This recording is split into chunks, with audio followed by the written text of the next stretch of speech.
Delaware Tech, Chemistry 100, Chemistry 110, the four gas laws.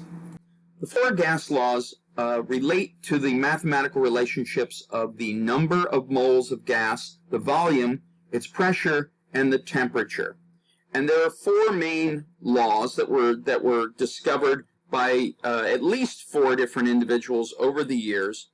And let's look at these.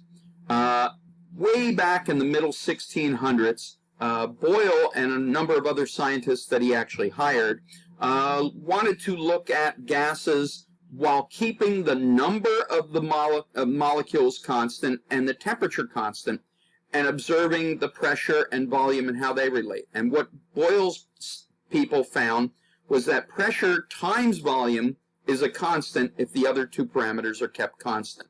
So pressure times volume is a constant. That means any set of pressure and volume, if you change a pressure or the volume, the other will change to compensate for it. So one set of pressure times volume is always equal to any other set of pressure times volume.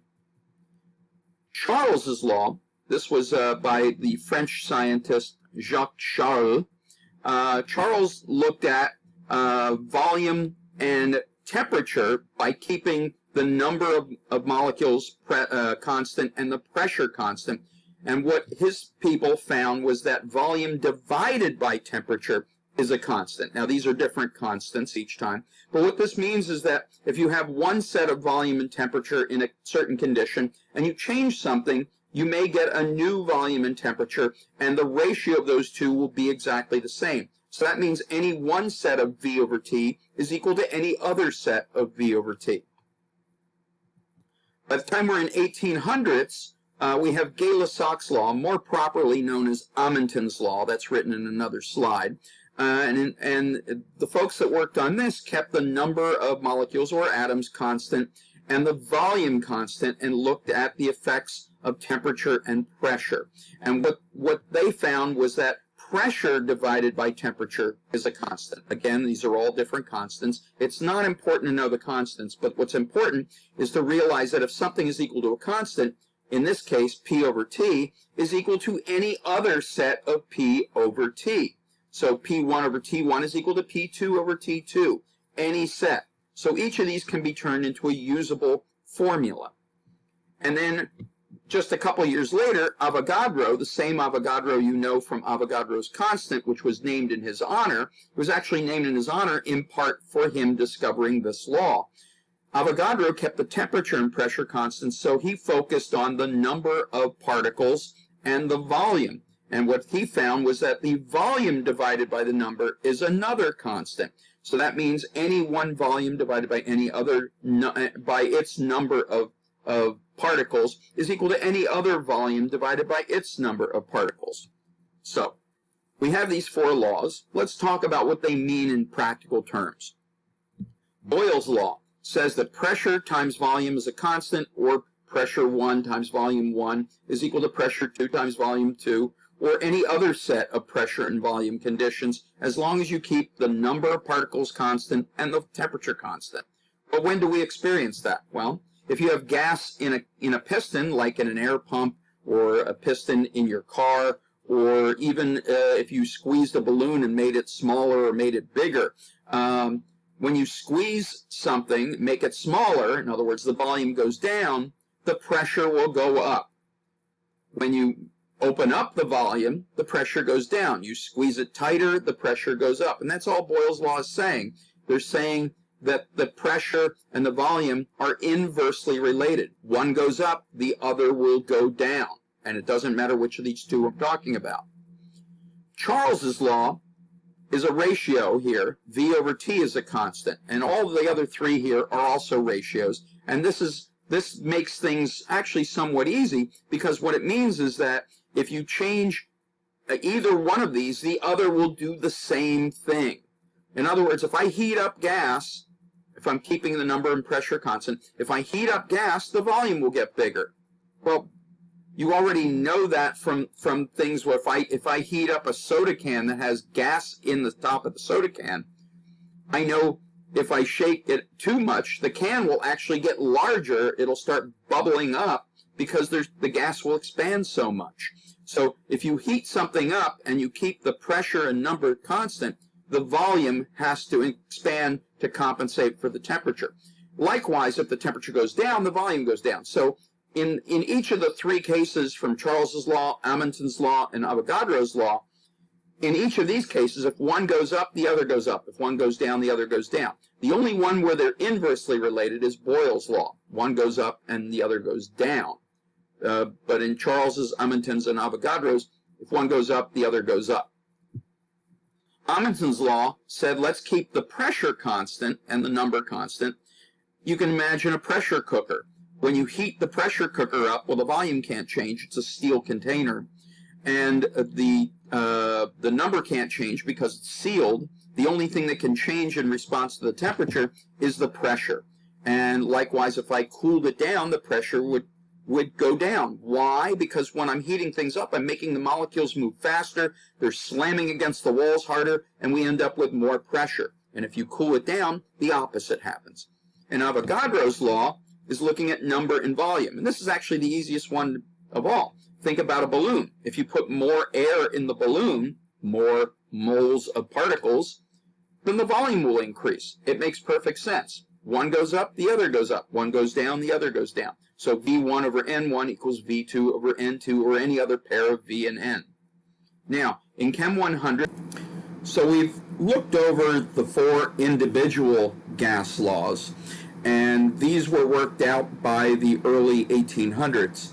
And after the first three of those gas laws were worked out, Boyle's law, Charles's law, and Amundsen's law, also known as Gay-Lussac's law, were worked out, these were combined into a single law called the combined gas law. And the combined gas law looks like this. Pressure times volume divided by temperature. And remember, temperature is always absolute temperature, meaning it's in degrees Kelvin. And they found that that was a constant. Because we already know P times V is a constant, we know P divided by T is a constant, and we know V divided by T is a constant. So merging these into one combined law was actually quite useful.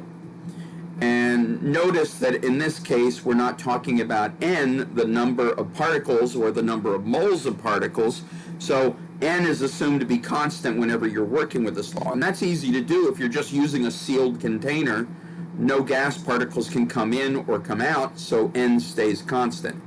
But what this means is that any one set of P times V divided by T is equal to any other set of P times V divided by T. So forgetting the constant part of it, look at the first part in red and yellow, and the last part in red and yellow. Those two are equal to one another. P1 V1 over T1 equals P2 V2 over T2.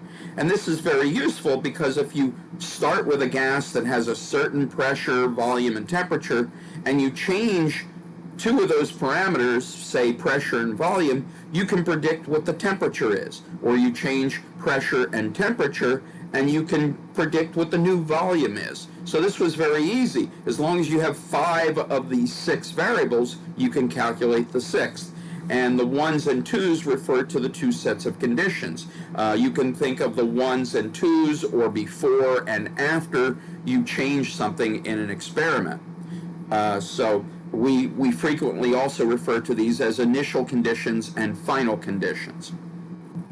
So we have the 4 gas laws, and they describe how gases behave in terms of the pressure, which we have a lot of different units for, the volume, which is almost always in liters, the temperature, which is always in degrees Kelvin, or simply Kelvin, that's the modern way of saying it, but you can use degrees Kelvin, and the number. And we typically measure the number not as the number of actual individual particles, but the number of moles of the particles. So we have P, V, T, and N. Here, those are our 4 parameters. And we can predict our behavior of the gas if we combine all 4 gas laws together. So these were eventually combined, and I'll talk about that more in detail in the next slide, to form what's called the ideal gas law. P times V divided by N over N times T equals R. So PV over NT equals R. And R now is a true constant. We don't have to worry about keeping something constant. We'll have a different constant each time. R is an absolute true constant called the gas constant, and it's actually a fundamental constant of nature in the universe. And we know the value of R to a very high degree of detail, and we have R expressed in a lot of different units because we use different pressure units. So you'll notice R, since R equals PV over NT, that means the units of R will be the same as the units of pressure times volume divided by number times temperature, which, for example, 1 R value has units of atmospheres times liters, that's P times V, divided by moles times degrees Kelvin. And we would just refer to that colloquially as liter atmosphere per degree mole. That's how we say it.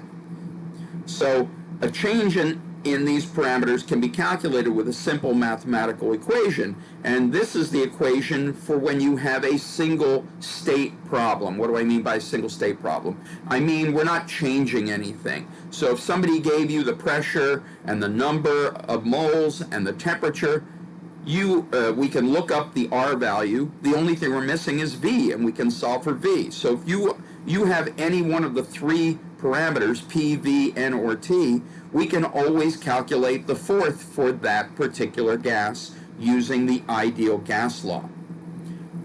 So here is the equation, PV over NT equals R, and this was actually merged from the combination of Boyle's law, Charles's law, Gay-Lussac's or Amundsen's law, and Avogadro's law. And this was done by Benoit Paul Émile Clapeyron in 1834. So this was only a few years, maybe 20 years or so after the last of the four laws was worked out. And I've written it in two ways, PV over NT equals R, or PV equals nRT. And PV equals nRT is a good way to remember it. This is the way most people memorize this formula. And what it does is it makes the formula in a form where if I gave you any three of those values and I gave you R, because we know what R is, you could calculate the remaining gas parameter using the equation on the right, or you could use the one on the left. It doesn't matter, but the one on the right would make your life easier. The one on the left, however, it makes it easier to think about how gas parameters change. And we'll talk about that a little more in the next slide. So here are two different values for R. They're exactly the same thing, but they have different units. So the first one is 0.082057 liter atmosphere per degree mole. And you'll notice I didn't put them in the same order as pressure, volume over number, and temperature. It's actually written as volume, pressure over temperature, number, but it doesn't really matter if you switch the two top or switch the two bottom. As long as you have both those units there, you'll be fine. This just happens to be the convention of how people say the unit, liter atmosphere per degree mole. It rolls off the tongue easier for most chemists. If we're working in torr or millimeters of mercury, which are the same unit of pressure, we have to change the number. So the number becomes 62.364 liter torr or liter millimeter of mercury per degree mole. And this is a universal constant. It is a constant of the universe, fundamental to the universe. But another way to state the ideal gas law would be to realize that any one set of PV over NT equals R, and any other set equals R as well. So we can just forget about the R, merge the two together, and say P1 V1 over N1 T1. In other words, the first set of PV over NT is equal to the second set of PV over NT, P2 V2 over N2 T2. And for those of you who don't like doing a lot of algebra and for solving problems, I highly recommend that when you have this formula, you just automatically crisscross your multiplying. We call it cross multiplication. And so we're going to multiply this times this, and that will be equal to this times this. So another way to write that would be P1 V1 N2 T2 equals P2, and I just switched the numbers for everything, V2 over N1 T1. Now, why did I write it like this? Well, this makes it extremely easy to solve for anything left. If you know everything but V2, I can just divide both sides by this, this, and this. And there, so I just move this over to the other side, P2 and 1, T1 will equal V2. And you always know that you've got your equation right because there's a quick check. You should never have two P's on the same side of the dividing line. You should never have two V's on the same side of the dividing line. You should never have two N's or two T's on the same side. They should always have opposite numbers and be on opposite sides of the dividing line of this fraction when you finally solved for, in this case, V2. You'll notice I have N2 over N1, T2 over T1, and just plain V1 over here, and when you multiply that out, you get V2. But the point here is that no matter how you organize it, they should never, two of the same variables should never be on the same side of the line. If they are, you probably made some kind of mathematical mistake in rearranging your equation. So, the ideal gas law quickly tells us how the parameters affect one another. And this is the easiest way, this formula makes it easy to think about how that happens. Remember, R is a constant. It doesn't change. And that allows us to consider how one parameter changes with respect to another. And the quick rule here is that if the parameters appear on the same side of the ratio, what do I mean by that? Well, here's the dividing line of our ratio. If they appear on the same side, like P and V, or N and T, they appear on the same side, they will do the opposite things of the other one. In other words, if I increase P, V will go down as long as I am keeping the other two constant. If N and T are constant, P and V will act inversely with respect to one another. Likewise, if I keep P and V constant, N and T will act oppositely with respect to one another. In other words, if I kept P constant and V constant and I increased N, well, T would go down. The temperature would go down. Now, with this rule here, the things on the opposite side of the ratio, like P and N, or V and T, or P and T, or V and N, they will do the same. In other words, if I increase one, the other will increase. If I decrease one, the other will decrease. So let's look at some examples here. And this always assumes the other two are constant. So if N is increased, and we keep P and V constant, temperature will go down. I just said that. If I increase N again, but I keep V and T constant, the pressure will go up. So if this goes up, this will go up as long as we fix the values for these two. So if you set two of them constant, so they're not changing, the other two, the behaviors of the other two can be predicted. Things on the opposite side of the ratio will do the same. Things on the same side of the ratio will do the opposite. But if you start with this law that any set of PV over NT is equal to any other set of PV over NT, and you take that law and you write it 4 times. In the first case, if we just assume, if we set up an experiment where the N is constant, in other words, N1 is the same as N2, and the T is constant, T1 is the same as T2, I can cancel those, and I'm left with Boyle's law. If instead I decide the pressure, if I do an experiment where the pressure and the number are constant, well, those cancel each other out, and I'm left with Charles's law.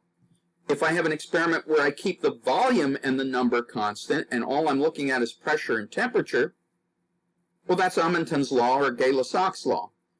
And if I have constant pressure and temperature, and all I'm looking at is volume and number, well, I'm left with Avogadro's law. So this law up above has all the other laws in it, and you can just cancel what you don't need. On an exam, you'll be canceling N and T most likely, and therefore you'll be left with Boyle's law. Also in the lab, you'll use Charles's law, V1 over T1 equals V2 over T2.